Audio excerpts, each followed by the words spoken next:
और सुना करके चले गए। जब साहब जी का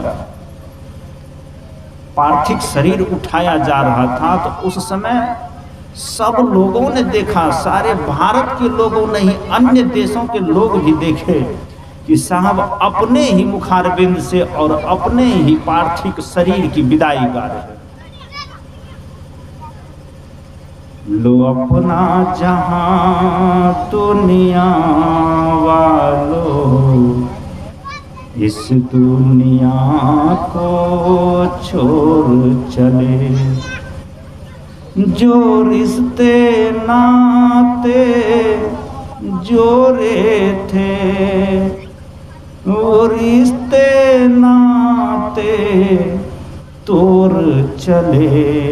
लो अपना जहां दुनिया वालों, इस दुनिया को छोड़ चले।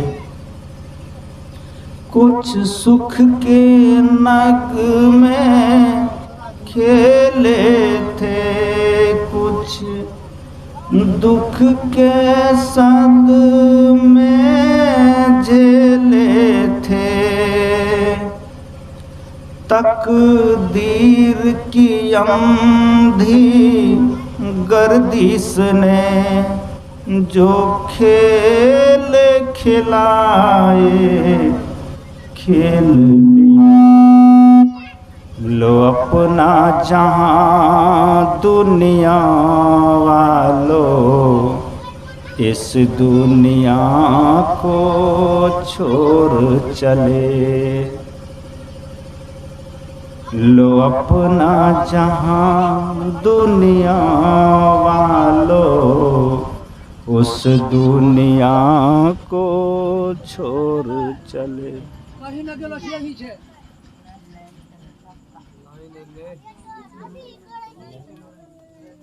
ऑन करो।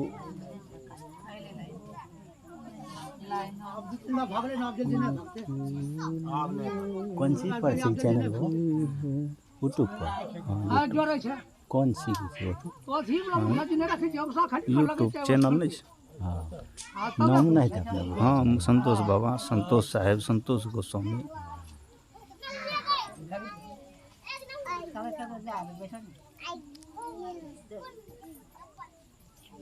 हेलो, तो हम लोग गुनगुना वह राह अकेले कटती है, वहाँ नहीं कोई साथ चले। उस पार न जाने क्या पाए, इस पार तो सब कुछ छोड़ चले। लो अपना जहां दुनिया वालों, हम इस दुनिया को छोड़ चले। कुछ रिश्ते नाते जोड़े थे, कुछ कंकर पत्थर फोड़े थे। पर दोष न देना ऐ लोगों, पर दोष न देना ऐ लोगों। देखो हम खाली हाथ चले। लो अपना जहां दुनिया वालों, इस दुनिया को छोड़ चले। ये आचार्य श्री धर्म स्वरूप साहब का अपने आवाज की प्रस्तुति है और साहब जी की विदाई के लिए यह गाया जा रहा था। सोचिए, इस भजन में क्या उद्देश्य है? साहब जी कहते हैं दुनिया के लोग अपना दुनिया ले लो, मैं आपकी दुनिया आपको सुपुर्द करता हूं।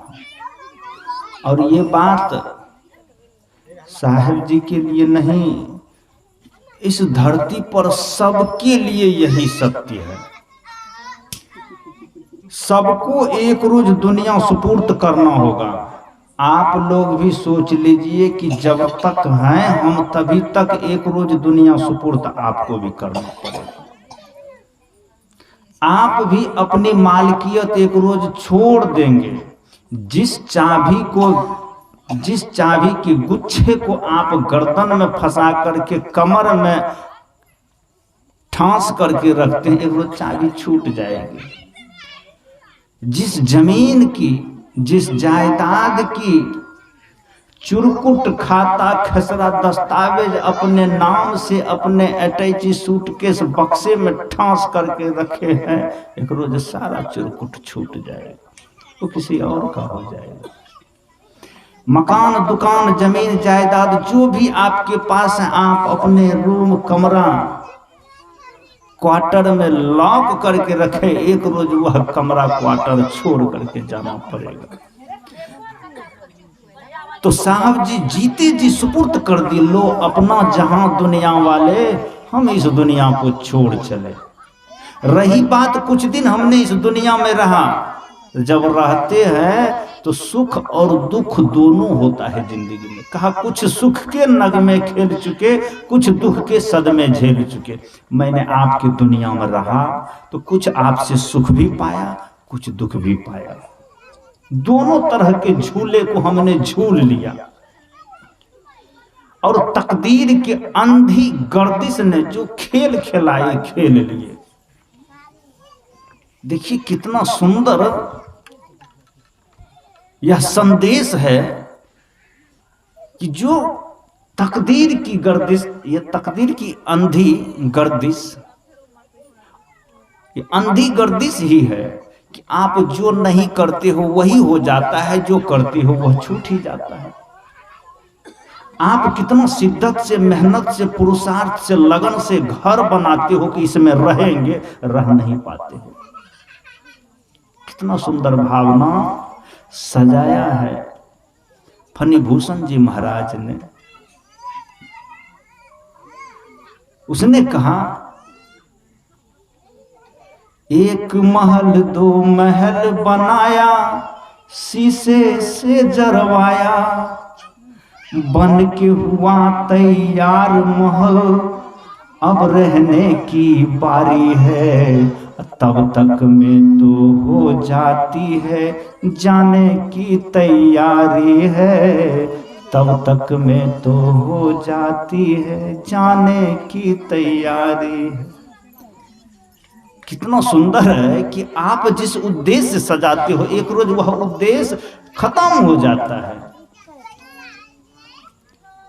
जल में भीगा, जला धूप में, तब दो ईंट लगाया। ऐसे घर बनता है। कितना पानी में भीगना पड़ता है, कितना धूप में सूखना पड़ता है, तब दो ईंट का पैसा जुट पाता है। जल में भीगा, जला धूप में, तब दो ईंट लगाया, एक महल बना, दो महल बनाया, तब शीशे से जरवाया। देखिए कितना सुंदर हमने मकान बनाया, ईटा ईटा जोड़ करके, कंकर पत्थर जोड़ करके हमने फिर एक महल दो महल बनाया, उसमें शीशे से जरवाया। अब बन के हुआ तैयार महल, अब रहने की बारी है। जब महल बन गया तो रहने वाला कहता है कि मैं बहुत कष्ट से सह करके, बहुत मेहनत करके महल बनाया, अब इसमें रहेंगे। और जब रहने की बारी आती है तो जाने की तैयारी हो जाती है। पिता बना बाबा की चाहत, माया नाच नचाई, कभी नहीं ये पूरी होती, तृष्णा बढ़ती जाती। देखिए पिता बना, बाबा की चाहत, माया बढ़ती जाती है, कभी नहीं ये पूरी होती, तृष्णा नाच नचाती है। पुत्र के पुत्र की जब तक याती, कानों में किलकारी, तब तक में तो हो जाती है जाने की तैयारी। जाने वाले के लिए देखिए कितना संकेत है और सावधानी इसमें कितना बरता गया है कि पिता बन गया तब मन होता है दादा बन जाए, और जब तक दादा बन जाता है तब मन इतना में नहीं रुकता है। पिता बना दादा की चाहत तृष्णा बढ़ती जाती। जहां आप दौड़ करके गए कि अब इतना में पूरा हो गया, तब तक में तृष्णा और दूर चली गई, वहां तक चले जाए। तृष्णा बढ़ती जाती, कभी नहीं ये पूरी होती, माया नाच नचाती। दादा भी बन गए तब भी मन पूरा नहीं होता, तब परदादा बनने का जी करता है। बेटा का विवाह हो गया तब पोता का विवाह देखने का जी करता है। एक महल बन गया तो 2 महल बनाने का जी करता है। 1 एकड़ जमीन खरीद लिए तो दूसरा एकड़ खरीदने का जी करता है ना। कभी पूरी हुई है किसी को? कोई आज तक कहा है कि अब हमको कुछ नहीं चाहिए, अब जो हुआ सो मैं सुपुर्द कर देता हूं, अब हमें कुछ नहीं चाहिए? नहीं, कभी नहीं पूरी होती, माया बढ़ती जाती। पुत्र के पुत्र की जब तक आती कानों में किलकारी, तब तक में तो हो जाती है जाने की तैयारी। कहते हैं पुत्र के पुत्र का जब तक आती कानों में किलकारी। किलकारी समझते हैं? पोता का किलकारी सुन करके बाबा का हृदय प्रफुल्लित हो जाते हैं। हाँ, अब ने मैं पोता को देख लिया हूं।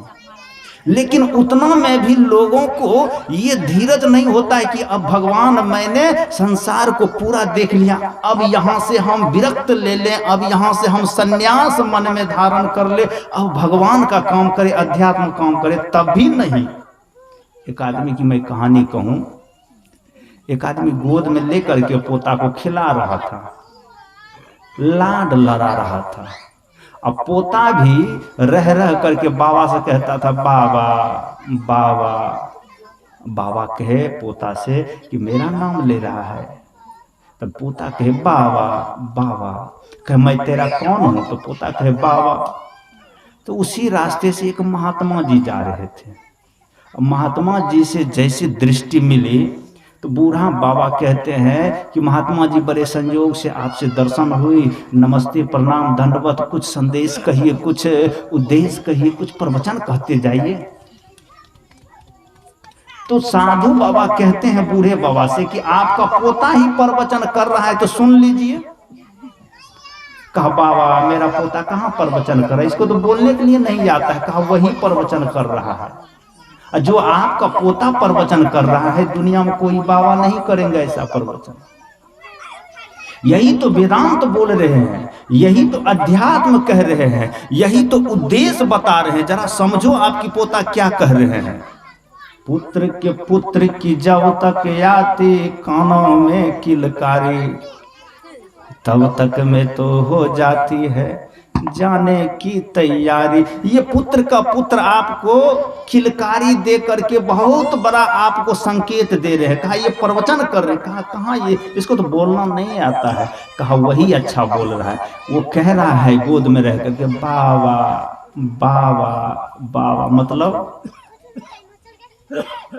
अरे इस तोतली बानी पर कुछ तो जरा समझाओ समझाओ। पोता कहने लगे बाबा तभी बाबा हो जाओ।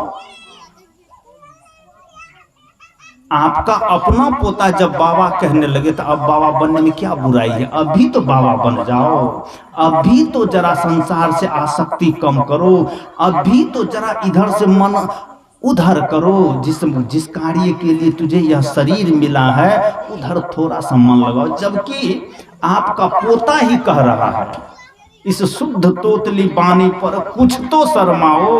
अब पोता कहने लगे बाबा तभी बाबा हो जाओ। कहा महाराज ये क्या कह रहे हैं? कहा कि आपका पोता आपको बाबा होने के लिए कह रहे हैं। कहा देखिए महाराज मेरा भी जी करता है बाबा बन जाने के लिए, मेरा भी मन चाहता है कि अब इधर का काम पूरा हो गया, लेकिन करें क्या, एक विडंबना है। कहा क्या विडंबना? कहा दूसरी दुविधा ये तो पोता जब आते हैं गोद में तो बाबा बनने के लिए कहते हैं, लेकिन ये गोद से जब निकलते हैं तो बेटी का बेटा आता है गोद में तो वो कहता है नाना नाना नाना नाना, मतलब अब वो मना कर रहे हैं बाबा जी बनने से।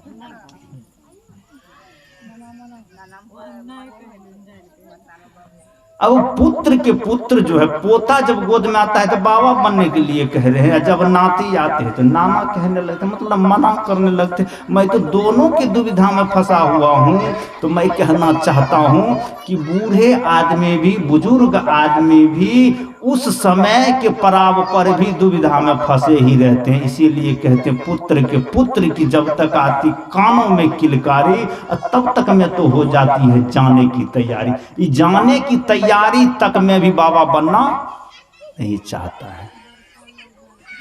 तो हमारे सदगुरु श्री आचार्य धर्मस्वरूप साहब ने जो सुपुर्द कर दिए दुनिया और अपने स्वर से स्वर मिला करके लो अपना जहां दुनिया वाले, ये कोई महापुरुष ही कोई पूर्ण पुरुष ही कह सकता है लो अपना जहां दुनिया वाले। हम तो कहते हैं दे दो आप भी अपना मुझको।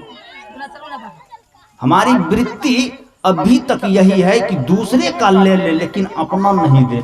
लेकिन जो संत होते हैं वो पहले सुपुर्द कर देते हैं। अच्छा एक बात, कोई आपसे जो वस्तु छीन ले और उस वस्तु को त्याग कर देने में मजा है कि छिड़वाने में? इस्तीफा अच्छा है कि बर्खास्त? इस्तीफा समझते हैं? इस्तीफा मतलब रिजाइन मार, हमें नहीं चाहिए आपका काम। और बर्खास्त मतलब होता है कि कोई दूसरे के द्वारा आपको स्थान से हटा दिया जाए। आपको अगर कोई आकर के दो वचन दो गाली कह करके यहाँ से भगा दे वो अच्छा रहेगा कि आप अपने मन से चले जाए सम्मानित से? जाने में अच्छा होगा कि भगाने में?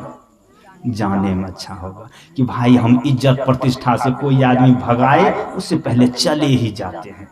हाँ, जो सुसज्जित आदमी होता है कोई आकर के भगाए उससे पहले चला जाता है। जो पतित होता है जब तक मार नहीं खाए, जब तक भगाए नहीं जाए, जब तक गाली नहीं सुने तब तक जाते नहीं है। हाँ,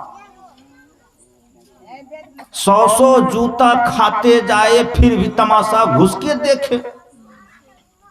कितना ही कुछ हो जाए हम छोड़ेंगे नहीं, मार खाएंगे बेइज्जत हो जाएंगे लेकिन हम हटेंगे नहीं। नहीं, जो सही होता है, जो सज्जन होता है, जो संत होता है वो पहले ही वहां से हट जाता है। कोई भगाए या करके हम पहले हट जाते हैं, बाबू तुम अपना स्थान ले लो।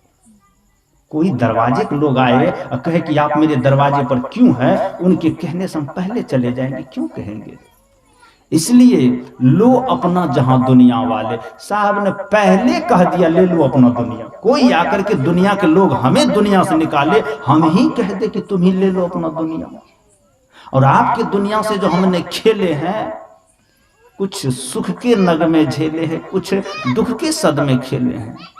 तकदीर की गर्दिश अंधी ने जो खेल खिलाए खेल लिए, इसमें हमारी क्या गलती है? ये तकदीर जो हमारा जो जो किया, जो जो करवाया भाग, हमने उसके साथ हो लिया। इसमें मेरा कुछ नहीं है, मेरा कुछ बस नहीं चला। बस जो भी दुनिया का मालिक था, जो कराया किया सब ठीक। कबीर साहब ने भी इस बात का समर्थन किया, ना हम किया ना कर सका, नहीं करने जोग शरीर, जो कुछ किया सो तुम ही किया, पर भया कबीर कबीर।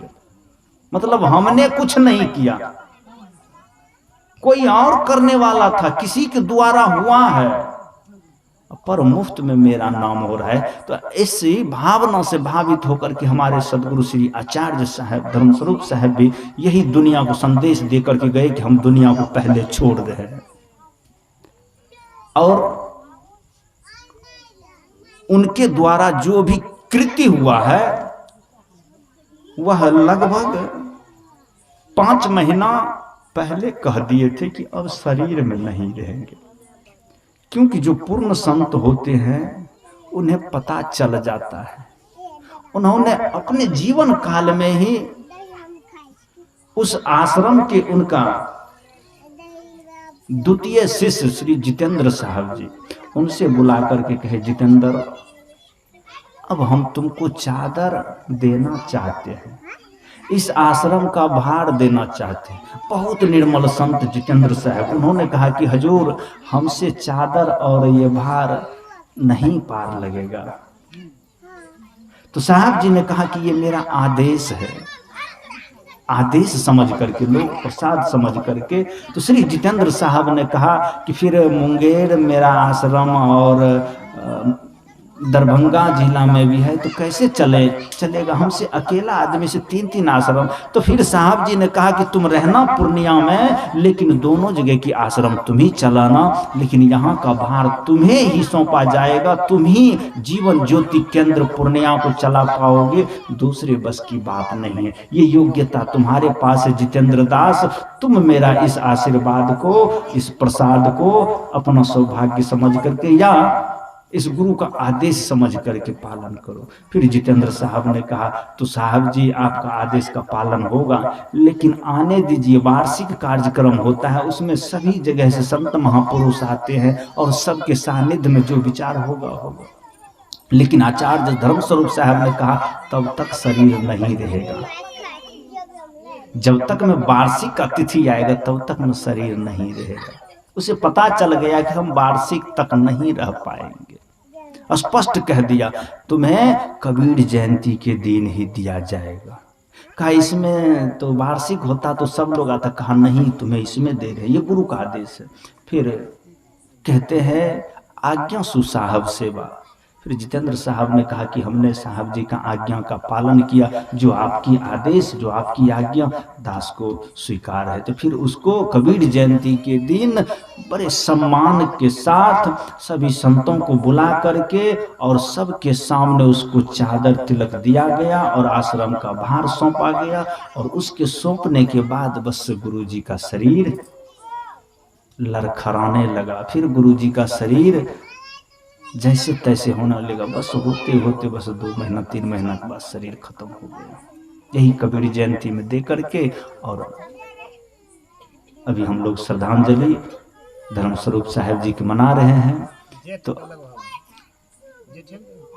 कबीर जयंती ज्येष्ठ की पूर्णिमा के दिन होता है और ज्येष्ठ की पूर्णिमा में उन्हें चादर तिलक सौंप करके और गुरु जी चले गए। तो मैं कह रहा था कि जो अपने जीवन काल में ही अपने शिष्य को अपने आश्रम का उत्तराधिकारी भी चयन किया और अपने जीवन काल में अपने स्वर से कह भी दिया लो अपना जहां दुनिया वालों, आश्रम भी शिष्य को सुपुर्द कर दिया, ये दुनिया आप लोगों को सुपुर्द कर दिया। बताओ अब उनके पास, उन्होंने तो अपने समय में कह दिया। तो मैं ऐसे महापुरुष के लिए श्रद्धांजलि, बस श्रद्धा के 2 पुष्प गुरु के चरण में यही अर्पित करना चाहता हूं और अपने आप को सौभाग्यशाली समझता हूं कि मुझे भी यह अवसर प्राप्त हुआ है, मुझे अवसर मिला है। बस उनके चरण में, उनके श्रद्धांजलि समारोह में मैं 2 पुष्प चढ़ाना इसलिए चाहता हूं कि हे गुरुवर, आप जिस तरह से अपने कीर्ति और यश को इस जनमानस में फैलाते रहे, बस यही उद्देश्य है कि उस पथ पर से हम लोग भटके नहीं और उस पथ पर चलने के लिए आपसे प्रेरणा सदा मिलते रहे। बस इसी लिहाज से हम लोग उनकी श्रद्धांजलि में उपस्थित हैं। तो मैं कह रहा था कि साहब जी जीते जी कहिए तो अपने स्वर से समाधि की कृति गा करके चले गए कि हम जा रहे हैं दुनिया से, पर दोष न देना आए लोगों, देखो हम खाली हाथ चले। खाली हाथ गए, सब लोगों को कह दिया कि कोई कुछ मत कहना कि धर्म स्वरूप लेकर के गया है, देख लो खाली हाथ जा रहा है। और सबके साथ यही होता है, जिंदगी भर कितने ही जबरदस्त से मुट्ठी कस के बांधो, अंत में मुट्ठी खुल जाता है। कहता है जब बच्चा जन्म लेता है तो मुट्ठी बांध करके और जाता है तो मुट्ठी खोल करके। याद रख सिकंदर के हौसले भी हाली थे, जब गया था दुनिया से दोनों हाथ खाली थे। सिकंदर जैसा विजेता भी दोनों हाथ खाली जाता है, इसलिए जाते समय यही कहता है कि देखो हम खाली हाथ चले, हम किसी का कुछ लेकर के नहीं जा रहे हैं, जो भी लिए और दिए यहीं पर रह गया। और आप लोगों को यह संदेश, हम लोगों को यह संदेश दे करके चले गए कि इसी तरह से सबों का किया और कराया यहीं पर रह जाता है, सब खाली हाथ चले जाते हैं।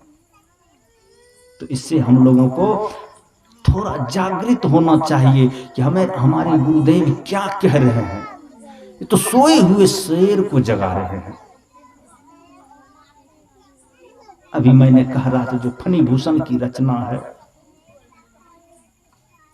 बाग लगाया फल का हमने पानी से उसे सींचा, बाग लगाया फल का हमने पानी से उसे सींचा, खरपतवार हटाने में ही सारा जीवन बीता, फल आया जब पेड़ पे सुंदर अब खाने की बारी है, फल आया जब पेड़ पे सुंदर अब खाने की बारी, तब तक में तो हो जाती है जाने की तैयारी।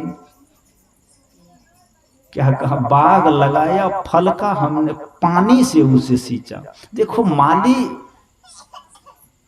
कितना सुंदर से, कितना मेहनत से फल का बीज बोता है कि एक रोज पौधा में फल लगेगा, हम खाएंगे। और कितना मेहनत लगता है। कोई किसान से पूछिए कि किसानी का मेहनत क्या होता है, और कोई विद्यार्थी से पूछिए कि परीक्षा में पास होने का मेहनत क्या होता है।